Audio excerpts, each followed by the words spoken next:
My name is Sabiur Rahman and I am lecturer in FC College, Department of Pharmacy.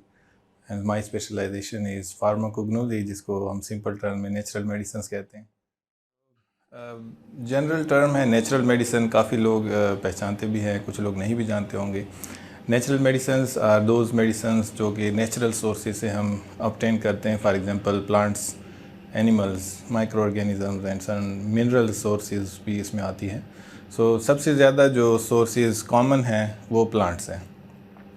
मतलब आम daily life में लोग plant से natural medicine या जिसको सिंपल अल्फाज में लोग देसी दवाई भी कहते हैं, वो प्लांट से ऑब्टेन किए जाते हैं।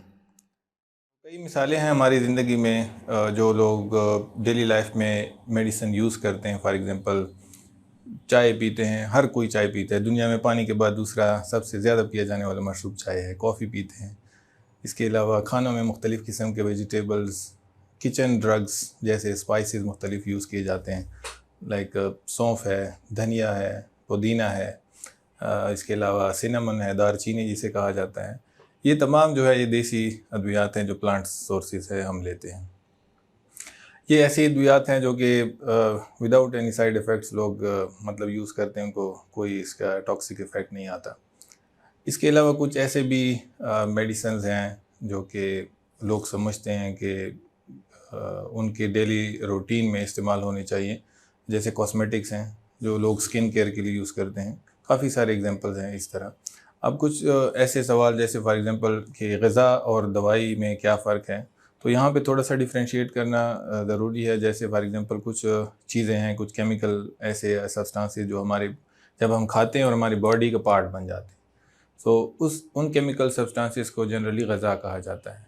और ऐसे केमिकल सब्सटेंसेस जो हमारे बॉडी में जाते हैं, एब्ज़ॉर्ब होते हैं, हम खाते हैं, एब्ज़ॉर्ब होते हैं और फिर एक ख़ास फंक्शन जो कि रिक्वायर्ड होता है किसी बीमारी की ट्रीटमेंट में, या जो फिजियोलॉजिकल चेंजेस बॉडी में ले आते हैं, उसके बाद बॉडी से एलिमिनेट हो जाते हैं, तो उनको हम दवा कहते हैं। सो ये मेरे ख्याल में एक शार्ट डिफ्रेंशिएशन है बिटवीन डाइट या न्यूट्रिटिव सब्सटेंसेस एंड मेडिसिन्स या ड्रग्स। कॉस्मेटिक्स हैं जैसे एलोवेरा जेल बहुत कॉमन यूज़ किया जाता है, लोग बालों पे लगाते हैं, स्किन के ऊपर, फेस पे भी लगाया जाता है, लोशंस के तौर पे या नेचुरल मॉइस्चराइज़र के तौर पे हाथों पे भी लगाते हैं।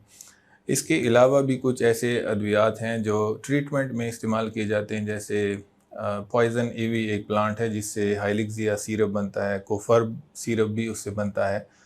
इस तरह एक एग्जांपल है मलट्टी की, ग्लेसिराइजा ग्लेबरा या लिकोराइस इसको कहते हैं।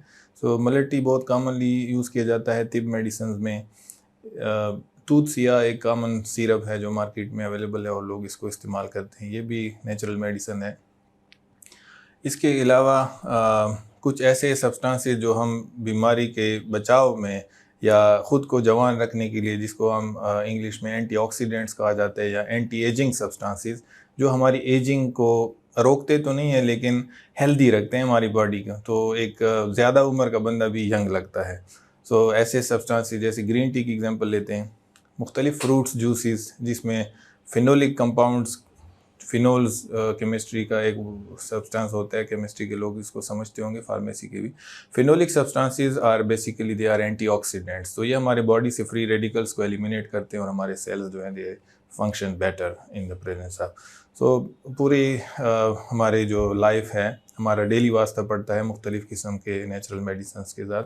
खुराक में भी हम लेते हैं, जैसे मैंने किचन ड्रग्स का एग्जांपल पहले भी दिया था। किचन ड्रग में दारचीनी की मिसाल लें तो दारचीनी हमारे ब्लड में जो शुगर लेवल है, शुगर की मिकदार है, उसको रेगुलेट करता है। इस तरह सौंफ है, तो सौंफ इज़ एंटीस्पाज़मोडिक और फ्लैचुलेंस और जीआईटी जो स्टमक एंड इंटेस्टिनल जो डिसऑर्डर हैं उनमें हेल्प करता है। कार्मिनेटिव है, डाइजेशन को इम्प्रूव करता है। इस तरह धनिया है, मेंथोल बहुत कॉमन एग्जांपल है, लोग इसको इस्तेमाल करते हैं एज आ रिफ़्रेशमेंट के तौर पे। इनहेलर्स में आता है, मुख्तलिफ़ किस्म के सैनिटाइज़र्स लोग बनाते हैं, हर्बल सैनिटाइज़र, उसमें भी मेंथोल ऐड किया जाता है जो कि पुदीने से लिया जाता है। सेफ्टी की बात आती है हर्बल मेडिसिन्स की, सो जनरली एक कंसेप्ट है लोगों में, लोग कहते हैं कि herbal medicine are safe. So ये कंसेप्ट हर जगह फिट नहीं आता। There are certain herbal drugs which are safe, but so many examples are there जहाँ पे हम कह सकते हैं कि they are extremely poisonous and toxics. So काफ़ी सारे एग्जाम्पल्स हैं, मैं आपके साथ एक दो उसमें शेयर करूँगा कि herbal medicine are not safe always. और बहुत सारी एजुकेशन चाहिए होगी। जो भी मेडिसिन यूज़ करेगा हर्बल मेडिसिन, उसको चाहिए कि प्रॉपर गाइडेंस ले। जो भी प्रैक्टिशनर है, वो जो फिजिशियन उसको प्रिस्क्राइब कर रहा है मेडिसिन, उससे बाकायदा गाइडेंस लेके हर्बल मेडिसिन यूज़ करे। फॉर एग्जांपल टॉक्सिसिटी हम कहते हैं कि दो तरह से होती है, acute toxicity and chronic toxicity. तो जो चीज़ हमने खाई है और एकदम से या सिंगल एक्सपोजर के बाद हमारे बॉडी में एडवर्स इफेक्ट्स आ गए, टॉक्सिसिटी उसने शो की, तो वो एक्यूट होती है, शॉर्ट टाइम। और लॉन्ग टर्म में ऐसे सब्सटेंसेस जो कि हम बार बार खाते हैं throughout our life, few months के बाद, साल के बाद है टॉक्सिसिटी उसकी रिपोर्ट हो जाती है। सो हर्बल मेडिसिन का जहाँ पे हमने बात की मलट्टी की, मलट्टी बहुत कॉमनली यूज़ किया जाता है।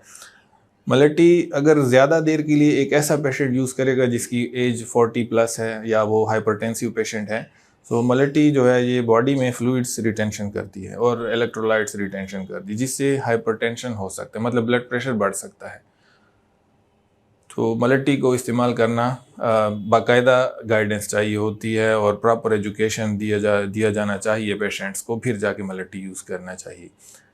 एक और एग्जांपल टोमेटो की है, जो तकरीबन मेरे ख्याल में हर कोई टोमेटो खाता है और डेली लाइफ में रोज़ाना खाई जाती है। टोमेटो के छिलके में कैल्शियम ऑक्सीलेट क्रिस्टल्स होते हैं। तो बहुत कम लोगों को इसके बारे में पता होगा, जो कि बायोलॉजी से हटकर जो लोग हैं उनको कैल्शियम ऑक्सीलेट का नहीं पता। कैल्शियम ऑक्सीलेट क्रिस्टल्स हमारे किडनी में एकमुलेट होते हैं। सो ये क्रॉनिक टॉक्सिसिटी है, मतलब slowly with the passage of time accumulation होती रहेगी और एक टाइम पे आ जाता है कि उसमें किडनी स्टोन्स बन जाते हैं। और किडनी स्टोन्स फिर they are extremely toxic, painful है, किडनी में इन्फ्लेमेशन हो जाता है। अगर उसको ट्रीट ना किया जाए तो किडनी प्रॉब्लम्स आ सकते हैं बहुत सारे।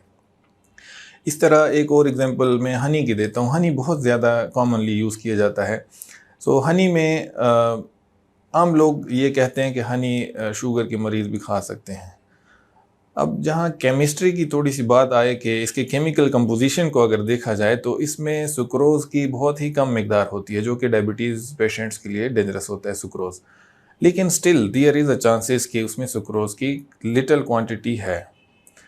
अगर तो कोई ज़रूरत है, किसी मरीज़ को खांसी है उसको, या कोई और वजह से वो हनी यूज़ कर रहे हैं और हनी 100% प्योर क्वालिटी की है, फिर मैं कहता हूँ कि थोड़ा सा रिकमेंडेड डोज में हनी यूज़ हो सकता है। लेकिन अगेन ब्लड शुगर चेक करना ज़रूरी है उसके साथ। तो अगर आप उसको मतलब मॉनिटर नहीं करेंगे ब्लड शुगर को, सो देयर में भी हाइपरग्लाइसीमिया, जो ब्लड में शुगर की मिकदार बढ़ सकती है। और फिर जब शुगर की मिकदार बढ़ जाए तो डायबिटीज़ पेशेंट के लिए वो एक ख़तरे वाली अलामत होती है। इस तरह एक और एग्जांपल है जिंजर, अदरक कॉमनली यूज़ करते हैं लोग, हर्बल मेडिसिन है। जिंजर में ये एबिलिटी है कि ये खून को पतला करता है। इसके अलावा ये हार्ट रेट को डिस्टर्ब कर सकता है हायर डोज में। जिंजर टी बहुत सारे लोग इस्तेमाल करते हैं। तो अगर एक ऐसा पेशेंट है जो कि हाइपरटेंशन है, हाई बीपी का पेशेंट है या कार्डियक पेशेंट है, और वो कोई ऐसे मेडिसिन अगर यूज़ कर रहे हैं जो खून को पतला करने वाली हैं, तो और जिंजर भी साथ यूज़ कर रहे हैं लॉन्ग टर्म के लिए, एक दो दिन में कुछ भी नहीं होता, लेकिन अगर लॉन्ग टाइम के लिए वो हैबिचुअल है, जिंजर टी काफ़ी ज़्यादा यूज़ करता है, तो फिर उसका ब्लड थिन हो सकता है। तो ब्लड थिनिंग से ब्लीडिंग के चांसेस, मुख्तलिफ़ किस्म के हार्ट कॉम्प्लिकेशंस सामना कर सकता है। इस तरह कुछ ऐसे ड्रग्स भी हैं जो कि इंट्रैक्शन करते हैं, मतलब खुराक है, जैसे वारफेरिन की एग्जांपल में दूँ तो वारफेरिन एक ऐसा ड्रग है जो खून को पतला करता है या खून को जमने नहीं देता। और ginger as well as ginseng एक देसी दवाई है जो कि हकीम भी यूज़ करते हैं, फार्मेसी में भी इससे काफ़ी सारी मेडिसिन बनती है।